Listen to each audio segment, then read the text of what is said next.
안녕하십니까. 세상가치 TV입니다.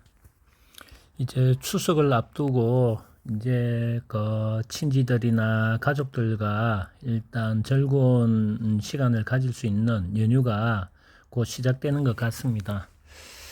오늘은 추석 이전에 그 많이 바빴던 시간들 그리고 현재 주변에 많은 관심으로 인해서 원나라, 명나라 등 11점이 이제 갖추어지게 되었습니다. 물론 제가 원하는 숫자만큼은 되지 않았지만 그나마 좋은 것들이 주변에서 또 음지에서 드러내 놓지 않고 가지고 계시던 분에 의해서 좋은 결과들이 조금씩 나오고 있는 것 같습니다. 오늘은 지금 현재 보이는 200배 확대 도자기 감정 관지체라고 일단 제목이 적혀져 있는데 아래에 보면 현재 그 중국에서 발표되고 있고 특히 청량사 요지, 장광 요지에서 나왔던 것들에 대한 도편 그리고 그 안에 들어있는 유면이나 그 다음에 기포 등에 관련된 부분 또 방품 그런 것들에 대한 비교에 있어서 지금 현재 보이는 것 같이 200배의 그 확대를 해서 그 관련된 유면이나 기포 등을 분석해서 발표가 많이 이루어지고 있습니다. 그전에는 기포나 그 확대경에 의한 그런 것들에 대한 학문이라든지 그 다음에 그런 학문에 대한 부분들이 활성화되지 않고 일부분의 사람들에 의해서 주장되어지고 오던 것에 대해서 이제 중국 감정가들도 많은 공부를 통하고 또 중국 내의 그 연구자들 특히 출토품을 연구하는 학자들에 의해서 이제 많이 사용되고 있습니다. 그래서 아직 우리나라 같은 경우에는 그런 것들을 접목해서 공부를 하고 분석하고 가르치는 사람이 없다 보니 그것에 대해서 의구심이나 여러 가지 상황을 이야기하시는 분들도 있는 것 같습니다. 어쨌든 어느 것이든 한 가지만 알고 있는 사람들과 또 많은 다양한 부분들을 박식하게 많이 알고 있으면 가품을 나누기가 더 쉽지 않느냐. 가품을 잘 나눈다라는 것은 진품으로 가는 길에 더 다가설 수 있다라는 말과 같은 것 같습니다. 특히 중국 기물에 관련된 부분들은 워낙 다양하고 그다음에 방품에 관련된 부분에 있어서도 특이한 거, 보이지 않는 것들을 많이 만들어내야만 많이 팔 수가 있죠. 그래서 민국 때 이후 특히 70년대, 80년대 문화 대혁명이 끝나는 78년도 이후로 골동에 관련된 부분들에 있어서 조금의 변화가 오기 시작했죠. 자기 나라의 문화에 대한 부분들에 있어서 각성하기 시작한 것이 1980년도 정도입니다. 그리고 2000년도에 다가오면서 이제 요장이라든지 근거를 제시할 수 있는 요장들의 발견과 연구에 의해서 이제 학문적으로 정립이 되고 또 가설로 추측으로만 있던 것들이 이제 정립되면서 사실화되어 가는 것입니다.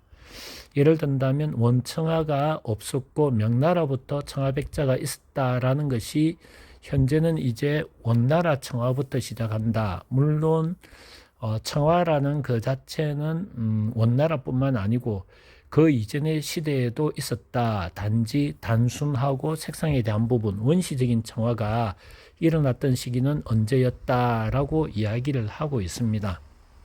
어쨌든 제가 말씀드리고 싶은 것은 오늘은 이렇게 200배 확대를 한 유면의 상태, 기포 상태, 그로 인해서 방품인지 진품에 다가서는 조건을 갖추었는지, 그래서 청량사 요지나 장공항 요지 등 직접 출토한 파편에서 일어나는 그런 부분들에 대해서 얼만큼 일치를 하는가, 대한 부분 일치를 하면 할수록 진품에 다가서는 확률은 높다. 따라서 국제적으로 인정을 받기 위해서는 국제적으로 통용되는 기준으로 맞추어져야만 된다.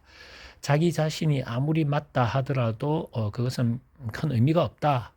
다시 말해서 그 의미가 없는 것을 의미 있게 가지게 가기 위해서는 국제 기준을 맞추는 것에 대해서 익숙해져야 된다라는 것을 말씀드리고 싶습니다.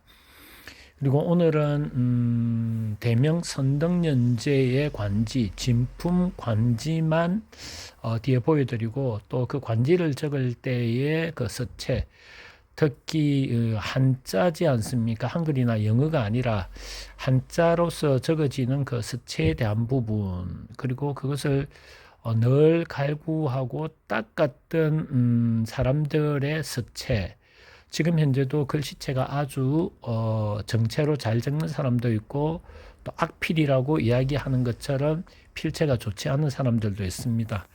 그래서 현재 요즘 한자를 뭐 종이에다 적던 유면에 적던 어떤 곳에 적더라도 그 글씨체에 대한 부분, 그것이 이제 관지, 그때 시대에 관지를 적던 사람들의 그 글씨체, 또 진품의 그런 관지체에 의해서 그와 유사한 것들을 또 찾아 나가는 것에 대해서 조금이나 도움이 될 수 있도록 한번 보여드리고자 합니다.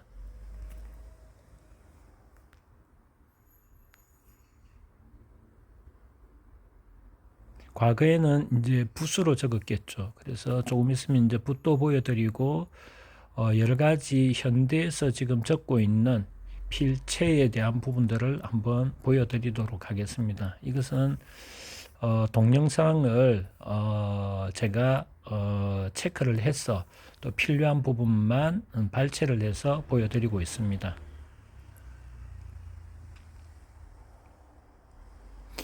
이렇게 글씨체를 보면 참 잘 적는다라는 생각을 하실 겁니다.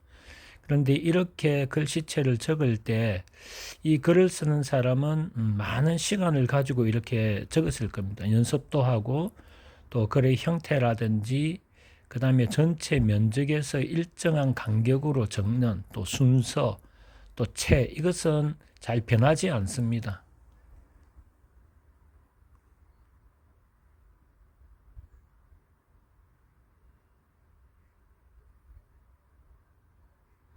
그래서 요즘 만들어지는 이제 공장 도자기 같은 경우에는 실제 이렇게 사람이 적지 않고 찍어내는 기계에 의해서 찍어내거나 아니면 흔히 우리가 얘기하는 레이즈를 이용해서 글을 파기도 합니다. 전사도 있고요. 그래서 적어도 과거에는 기계를 이용하지 않고 사람이 직접 붓으로 썼죠. 그래서 붓으로 쓴 붓필인지 기구를 이용한 것인지를 일단은 먼저 가릴 수 있는 그 부분들, 그럼 가린다면 눈으로 가릴 수 있느냐, 그래서 확대경을 쓰죠. 그래서 그런 것들도 확대경을 이용할 수 있다라는 부분입니다. 지금은 글을 쓰는 도구가 달라졌습니다.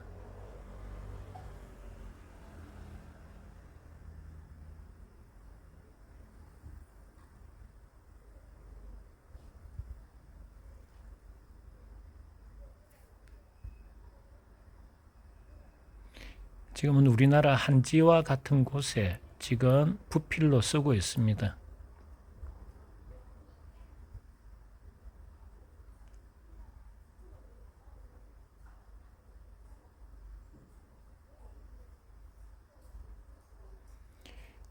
지금은 종이가 아니죠.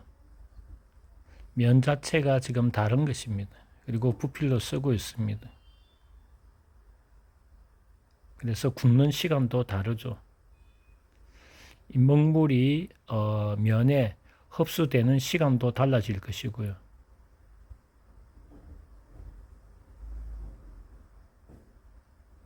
그러다 보니 분물, 먹이 많이 모여 있는 곳과 지나가는 자리에서 얇게 지나가는 자리, 이것이 이제 관지에도 부필로 썼을 때 이렇게 먹이 시작점이나 마치는 지점 아니면 꺾이는 지점에 더 많이 묻게 되죠. 진하게 된다는 얘기입니다. 스쳐 지나가는 자리는 얇게 되는 것이죠.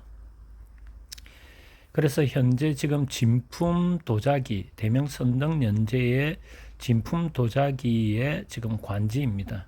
그래서 문헌에는 주로 한 사람이 주로 관지를 썼다라는 부분은 그 해에 한 사람이라는 개념으로 봐야 되는 것이지, 대명 선덕연제 기간 전체에 한 사람이 썼다라고 보는 것은 무리다. 따라서 진품의 도자기 관지에 있어서 각 그 글에 대한 대자라든지 명자, 그 다음에 덕자, 연자, 제자에 주로 이제 조금씩 차이가 나는 부분, 그리고 공통적으로 이렇게 관지가 적어진 부분들을 한 번씩 분석하면 좋다라는 부분입니다.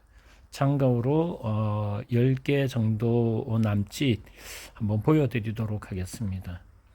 특히 대자와 연자도 한번 보시기 바랍니다. 떨어져 있는 부분과 붙어 있는 부분, 그리고 꺾이는 부분, 이런 것들을 한번 보시면 될 것 같습니다. 연자도 다 붙은 곳이 있고 또 떨어져 있거나 그 각도가 각각 다른 부분들도 있죠. 그래서 이런 부분들도 보시고, 대자에 꺾이는 부분도 한번 보시면 될 것 같습니다. 이 부분은 연자가 다 붙었죠.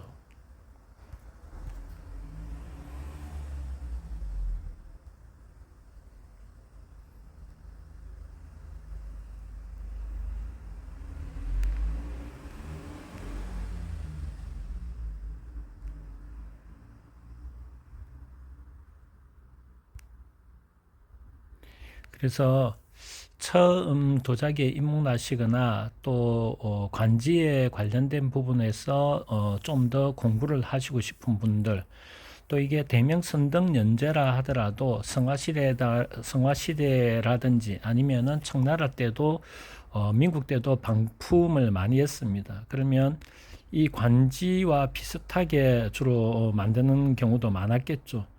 그래서 그 관지와 그 다음에 조금 더 보시면 현재 청화에 대한 부분, 이 부분과 이 지금 현재 청화에 적혀 있는 관지에 대한 부분에 있어서 원 그림이 그려져 있는 부분도 한번 보여드리겠습니다. 그래서 청화 관지에 적혀 있는 부필에 대한 또 색상이라든지 형태, 흘림에 대한 부분과 이 부분이 이 도자기의 관지입니다. 그래서 이 필체에 그림을 그리는 회화에 들어가 있는 이 부분, 그러면 청아 안료가 어떤 것인지에 따라서 또 청아 안료에 그려진 그림과 관지와 다른 것을 썼느냐 같은 것을 썼느냐에 대한 문헌 공부도 하면 도움이 될 것 같습니다. 추석 연휴 잘 보내시고, 저번에 오사카에 갔을 때 우리나라의 도자기가 중간중간 기부가 또 많이 이루어졌습니다. 그래서 총 한 1200점, 중국 도자기는 약 800점, 그리고 일본 도자기 등 해서 약 3600점이 오사카 시립 동양도자미술관에 소장되어져 있습니다. 물론 전시되어 있는 것은 또 일부분, 또 시간에 따라서 또 조금씩 국박처럼 조금 바뀌게 전시를 하고 있습니다. 그리고 그 주변으로 또 도자기와 관련된 또 중국 천목에 관련된 부분에 대해서 전시를 하는 것들도 있습니다. 그래서 차후에 저와 같이 그런 것들을 구경하고 공부하는 소모임, 특히 마음을 따뜻하게 서로 나누시는 분들에 대해서는 서로 소통하면서 또 좋은 기회를 마련하고 갈 수 있는 기회를 늘려가도록 하겠습니다. 그리고 두 번째 바자회에 관련된 부분에 있어서도 또 본인께서 공부를 하기 위해서 필요하시다라고 이야기를 주신 분이 계십니다. 그래서 저는 택배나 이런 우송을 하지 않는다 하였고 오셔서 받아가기로 하셨습니다. 그리고 좋은 마음으로 또 공부를 하기 위한 부분이다라고 하고 또 그런 부분에 대해서 마음의 소통이 된 분이시라 2차 바자회를 했던 그 기물들은 모두 제가 무료로 드리도록 할 것입니다. 다음 시간 뵙도록 하겠습니다.